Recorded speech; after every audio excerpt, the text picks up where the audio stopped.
Action. How did the band form? It's a a long answer. Mike's best at answering this. I've gotten better at it because when we first used to be asked that question and I would try to explain it, You got a couple hours? I would confuse myself and I would get confused. But it helps. Okay, so the three of us that you're looking at right now are the three members of the band that are from Buffalo, New York, which is where the idea for the band kind of started forming, like, just talking amongst the three of us, like, hey, wouldn't it be cool to play in a band together? And we've always been friends, and we all like music, and these guys were playing in a band together. And it was just sort of something we talk about when you go get coffee or go get dinner or something. And completely independent of that, in 2010, I moved out to Las Vegas with family. It wasn't motivated by forming a band or anything.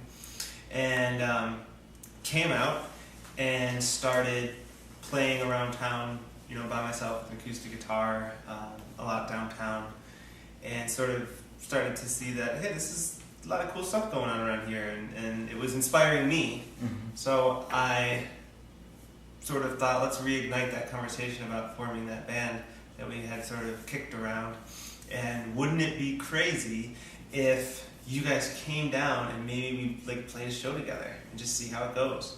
And From Buffalo. Yeah, from Buffalo. Like take a flight down to visit. Like I said, we're friends and stuff. So come down and visit. I'll show you around this new place that I'm in, and maybe we could play a show at one of these cool venues, which we did, and we played at a show at the Bunkhouse, and these guys went back to Buffalo, and we continued the conversation and started to think maybe we can actually form a band together, and maybe they would be interested in coming down here and putting it together, even if it's something that hey, let's try it out. I don't know, maybe you're at an age and a situation maybe where you can take a little bit of say, well, let me put that stuff on hold at home and come out and try this thing and see what we have here.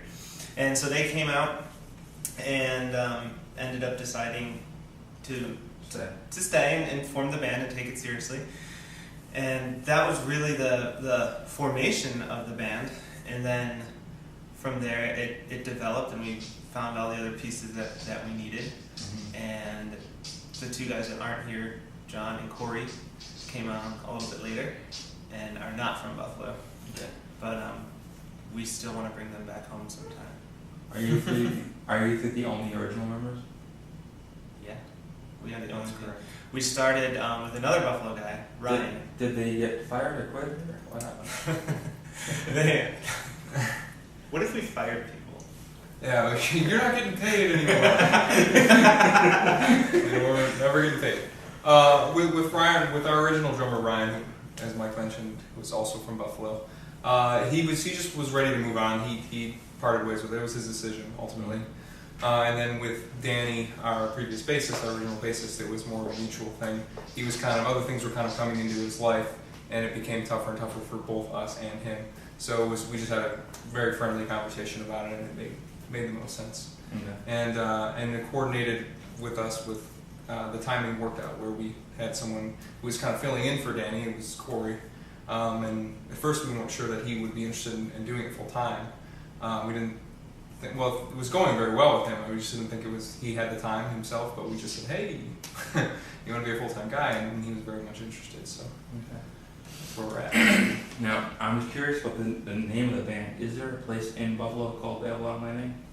No. Basically, Avalon Landing is a reference to both a book and a movie.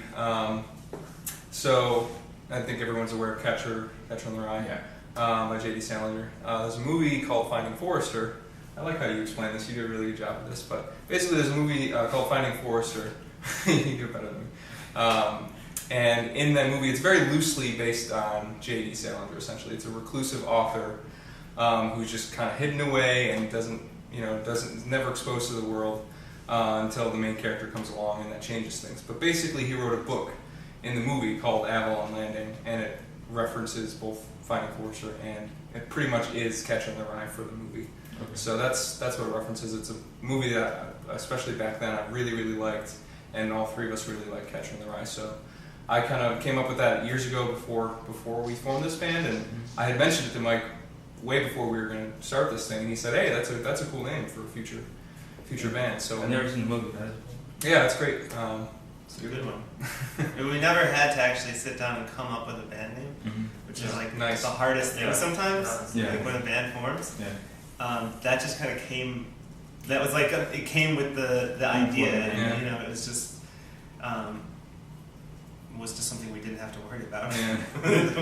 And I'm glad, because it sounds really hard to come up with a band name. Yeah, that's, I mean, coming up with an album name is hard enough. Yeah. Imagine a band name. Okay.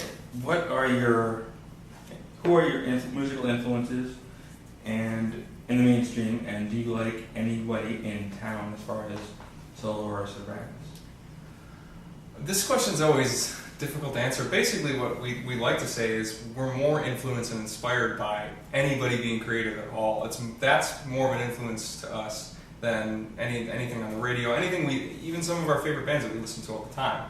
I feel like it's just like you go to a local show, and Mike would attest to this too, very much so. Then you go to like a random open mic night, and there's just a guy playing a song, and as Mike always tells this, like it's just like it's raw. It's like he's playing it for the first time. It's just there's nothing but the song and that guy playing it, and there's just something really inspiring about that. So I think we get more out of that than, you know, Death Cab for Cutie or, you know, bands that we grew up loving. Do you want to? Yeah, I mean, there's for me like if I go back and say what got me into like music in general, just being a young kid, and my parents liked old like Motown stuff, or my mom did, and so I got really into that, and it made me want to, you know, I want to be a singer, you know, because of that. And then what got me into songwriting was more like bands like Blink-182 and the Ataris, where it was like, oh, I'm having, you know, you're in high school and, you know, some girl screws with you and you want to write a song about it, and it was like that was that motivation. So those are the influences for that, but I mean I really haven't listened to that stuff a lot recently. And I'm in a really weird spot with like when somebody asks what musical influences, because I'm looking for something in music, some feeling, something that I just haven't felt in a while with like what's coming out and stuff. There, to me, with certain bands are exceptions, but since 2000 there hasn't really been anything that great. And I wonder how much of that is just getting older, and like when you're younger, you're more susceptible to being blown away by something, and then your skin gets thicker as you get older, and then it's just like, well, these are my favorite bands. This new stuff is never going to be as good as Clarity by Jimmy Eat World. You know, it's just one of those things, and I'm very much in the same boat. I feel like I find myself trying really hard to like certain albums, and it's not quite there for me.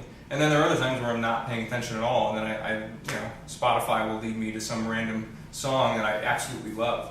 But it's becoming rarer and rarer, which is why I think it kind of brings us back to, you know, when you're having conversations with your friends about music, that's more inspiring. You know, there's a documentary, a Wilco documentary. I don't like Wilco at all as a band. Like, I mean, I do now a little bit, but I mean, when I first saw the documentary, like, I didn't know anything about Wilco, but it's the struggle. It's watching people who've succeeded, doing the things that we want to be successful at, and succeeding at it. Watching them struggle, and especially like Mike reads a lot of music bios, about, and this doesn't even necessarily need to be musicians, comedians, anything creative that's, you know, not a 9-to-5 job. You're just trying to make it, make a career in what you love, and it's just hard to do. And to watch people who've succeeded in that struggle and go through the same exact stuff as us, that's like, okay, it just feels good to relate to that. You know, that's way more inspiring than, you know, some records I've listened to recently. You know. Well, you guys are so thorough, and I mean, I'm just on a personal level. Yeah, I mean, on a personal level, I think I'm with, you know, Josh and Mike in a way that, you know, it's all sorts of different types of media that influence us. You know, like, you could be watching a movie and one particular line could strike you as really heavy, or you know, and it could lead you into this whole, you know, idea for a single song, or a feel for something, or a certain aesthetic that you want to achieve. you know, and it, like you said, it doesn't necessarily have to be from music, but it can be from movies or television or wherever. So I think influence-wise, we all sort of keep ourselves open to everything in our lives sort of coming into this room and helping us create the songs that we make. Yeah, it's a process that's always going on. Like for me, anytime somebody tells me to check out a song, it's kind of a joke I've been making the last couple of months, but where I just go in and I get bored with it because I just know it's going to be chords and it's going to be melodies and it's going to be lyrics and it's going to be some variation of that, regardless of what style or what genre. That's what it's going to be. And I sit there and I consciously think to myself, like, what is that thing you're looking for that is a song? You know, it doesn't have those things. Like, that's why I get bored with music, and it sounds so silly, but it's really hard when you sit down with your guitar and you're like, okay, I want to write something, and that fills the void that maybe I feel for what's out there. And it's like you give myself a guitar and say, okay, write a song, but you can't use melody, chords, and lyrics. It's like, but I love that because I feel like at the end of that tunnel of just whatever that means, there's going to be some well of something that I'm going to find, and that's what's exciting and what keeps you going with like working on your craft a little bit. It's one thing to say, hey, we found out what works, like let's do it. And I think all of us are always searching for more things to inspire us. So whether it's just a song that you hear or a specific band, like say, hey, the music of Death Cab for Cutie influenced the way that we wrote these songs or the sound of these songs, like that's great. But what's fun is everybody in the band has a desire to explore deeper than that, and that's what's really exciting. Do you guys have any bands or artists in town that you like? Yeah, there's great bands in town, and There. the other bands that exist in this town are really the reason that we exist, because like I said, when I came down and would go mostly in the downtown area when Neon Reverb was at its height, and there was the one show that the Walkman headlined at Beauty Bar, and just like seeing all those local bands is what inspired me to, because I had never played in a band before, and I never really wanted to, because it was in my mind it was like, well, bands, they get together and they break up and it's a waste of time. I would rather just try to get out something that's in my head myself. But seeing these bands and seeing what a band can do and all that inspired me. I mean, specifically, if you want like specific ones, Kid Meets Cougar was always a band that I loved seeing, and and then I know they're not really active so much anymore, or at least it doesn't seem that they are. So I always look up to Rusty Maples. I think they do. I just saw that. Yeah. They to me just from even back when we first got down here, they were. I mean, it was the Schooners. There was a lot of crossover in the members. I like their music, but I just respect their attitude and the way they are, and they're cool. And that's kind of always one when I talk about which bands locally I look up to. They are definitely one of them. But there's no shortage of really great bands here and anywhere. Like in the local scene, when you get in there, you're always going to have people doing really great things. Yeah. That was for me. I mean, do you guys have? Yeah. I mean, I would agree about Rusty. It's just certainly a respect thing. Mm-hmm. Another band, Almost Normal, recently become really, really good friends with the drummer Andrew and Ashley. Just great people, great songwriters, and yeah, it's just a respect thing. Like both Rusty and Almost Normal and Echo become friends with recently. We did the Hard Rock Rising contest and met him there. They're just all hardworking. That's what's cool. And there are some bands in this across the board, all over the country. There's some bands that have a lot of talent but don't necessarily have the work ethic. And it's cool to see certain bands that have the talent and work really hard too. So I would say Rusty, Almost Normal, and Echo. That's what's great, and specifically about Echo, is that when we did the Hard Rock Rising contest, and what was really great about him specifically is that here was this like contest thing, and everybody kind of pins like the groups against each other, and it's like even within the contest, like if we made it to a certain point, like and someone else didn't, there would be this sort of, hey, make sure you take them down, and it's not, like, for the bands that are in it, and what's really great about him specifically is that what came out of that was a really great friendship between, specifically him and Josh. They just did a song together, and it was like, that's what, when that happens between, like, the local acts, because it can sometimes be difficult with local musicians working together sometimes, whether it's just ego or cliques or whatever the case may be, but or just a disconnect. There's just something, but with him specifically, it was just this, hey, we're in this Hard Rock Rising thing together, and let's be happy for whoever wins. Like, that's not what it's about. It's about we came out of that and have a really great relationship, and I don't know. It's just really fun. It makes this whole thing worth it on a different level than what happens in this room writing songs. Mm-hmm. Yeah, in addition to being very talented, like running into artists who are open-minded and just positive, that's what's great. That's funny you say that, because part of why I started the magazine was because I saw I disconnect with.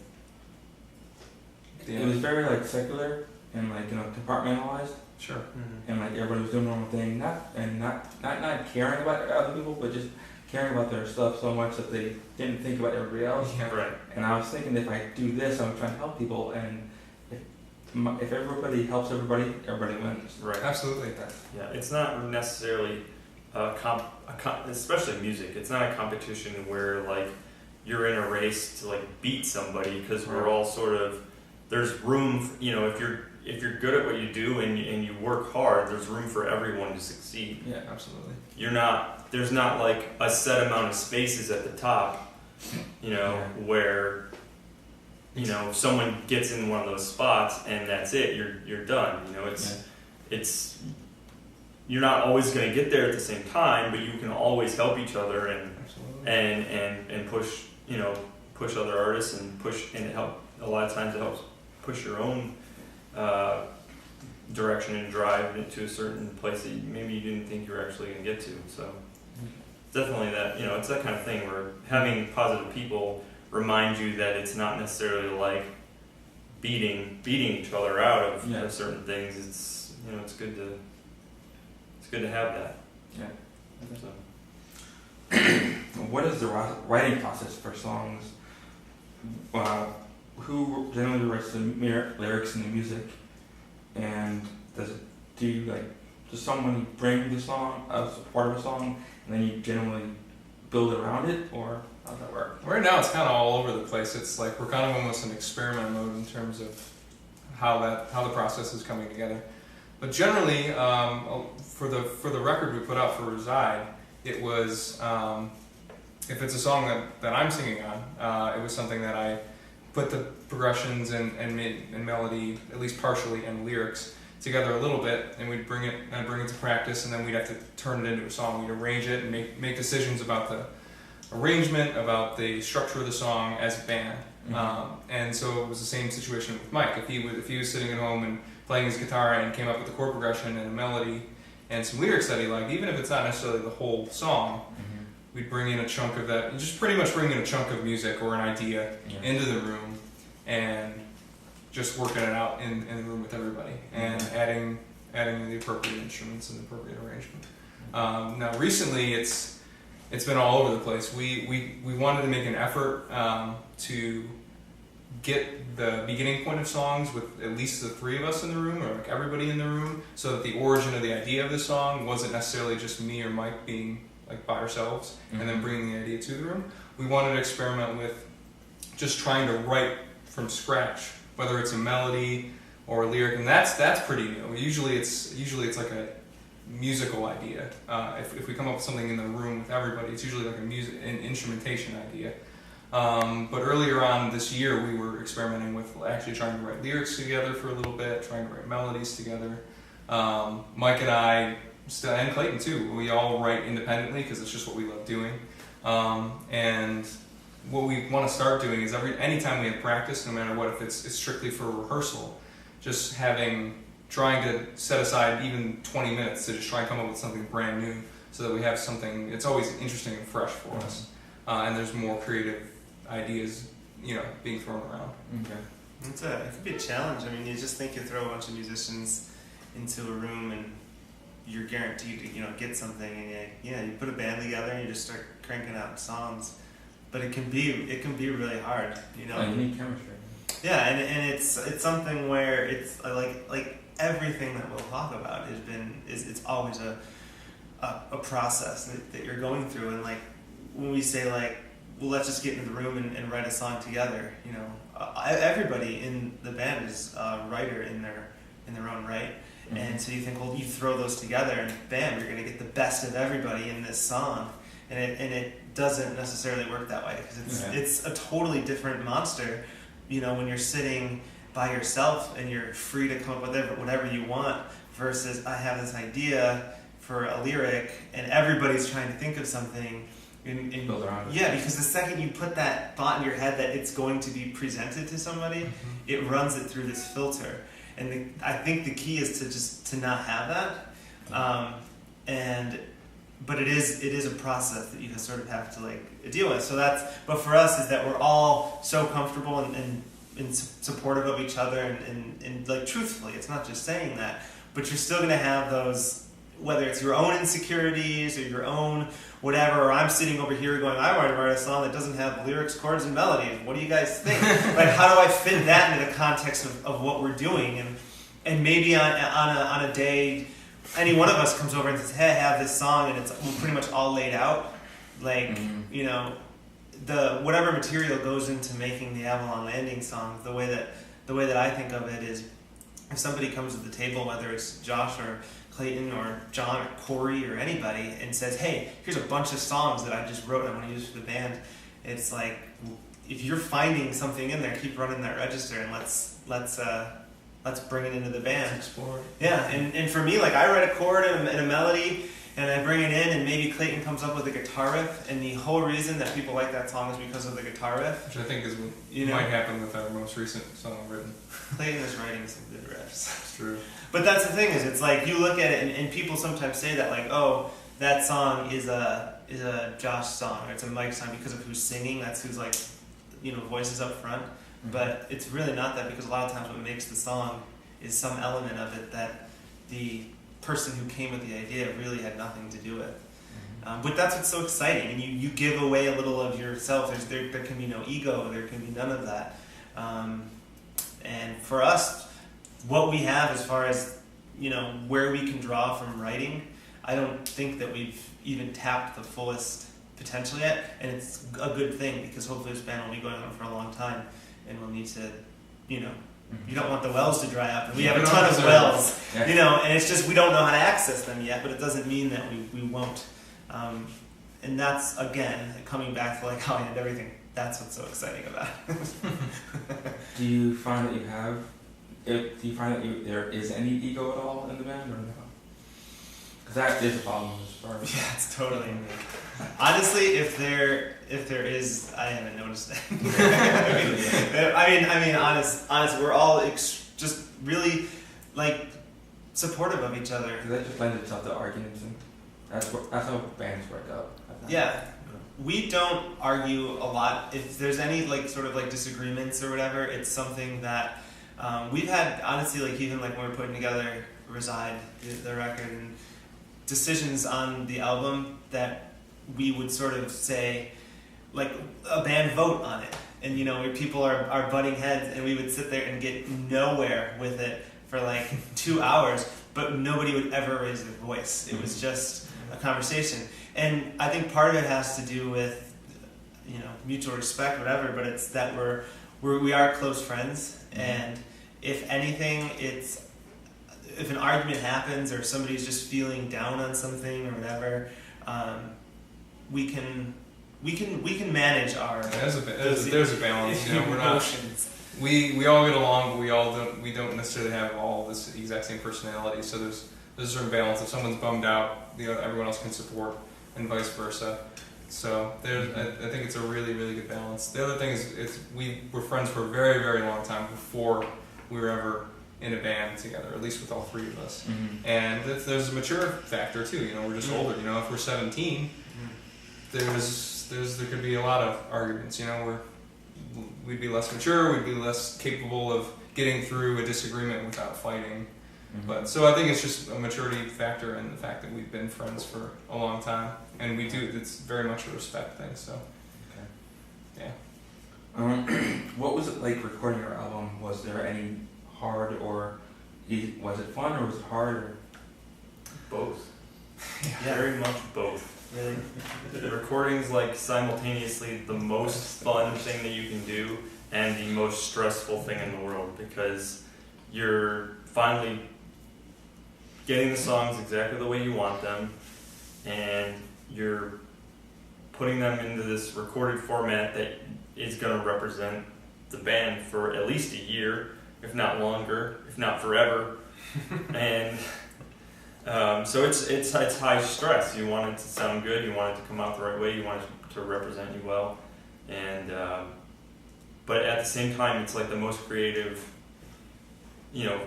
fun thing hearing it. If it's going well, it's coming out the way you want it, and so you're like getting super excited.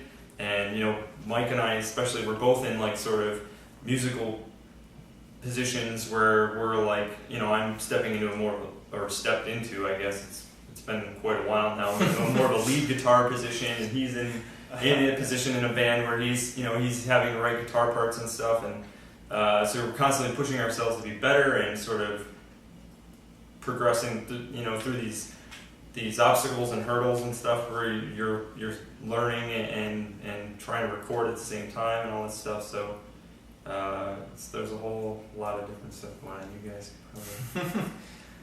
That's exactly it, though. It's every like fun, hard, stressful, challenging. It's all of that, and there are points during the process where you get so frustrated and whatever. Sometimes. But then there's it's just again like, and I don't know if it was Brian that said that, or you probably got it from somewhere else, but just enjoying the process and realizing like what you're creating. Because for me, the week that we recorded my rhythm guitar parts was ridiculous. I think like my hair was like up on end, and I was just like walking around like shaking, because it was just like, I've never recorded like that before, where you're sitting there and you could take the part that you've played so many times live effortlessly, and you go there in a setting where somebody's recording it, and like Clayton said, this is going to be what is on the record, and the most simplest guitar part feels like it's like because you're so focused, and then beyond that, for me, like this is my my first band experience, so it was my first experience recording a record like that, where we had a pre-production process where you take all of the songs and take them apart and put them back together in every possible way and see what way is the best way. And that was something that I had never done before, because my process was usually get the words, get the melody out, throw some chords under it, and let's go out and play it. And that's as far as I would think about it. And I certainly had moments where I sat there going, why does it matter what the hi-hat is doing there? Why does it matter? And I remember, and it was a great explanation, as our producer Brian said, think of a painting and what you see when you look at it in a gallery or something, and you sort of notice what's on the surface. But in the back of the painting, there's a little barn. What we're doing in pre-production is zooming in on the door of the barn and deciding which way the grain of the wood can go. He said, ultimately, it won't matter when it's all said and done. Most people won't notice that, but all those little pieces are going to contribute to the greater work. And that's where I look at it, and I sort of understood it. And I said, okay, this is a great learning opportunity for me, because I had never done that before. And I'm definitely somebody, even to this day, if we record something and you have the metronome going, and it's like, hey, that was slow, or that was fast, or that was slightly out of tune, and I just don't hear it, it frustrates the hell out of me, but I know it's for the good of everything, and that it's not, that it's, again, a process. And you slowly start learning that. Now, we go through that recording process, and we come out of it a profoundly different band, really. Like when you're done recording it, because you've been opened up to all these new things and trying all sorts of stuff. And I remember my friend from back home like recorded a couple of songs and just sent them to me. And I responded back, I was like, they're cool, you should just try different stuff. Like take that progression you used in the bridge and put it over the last chorus.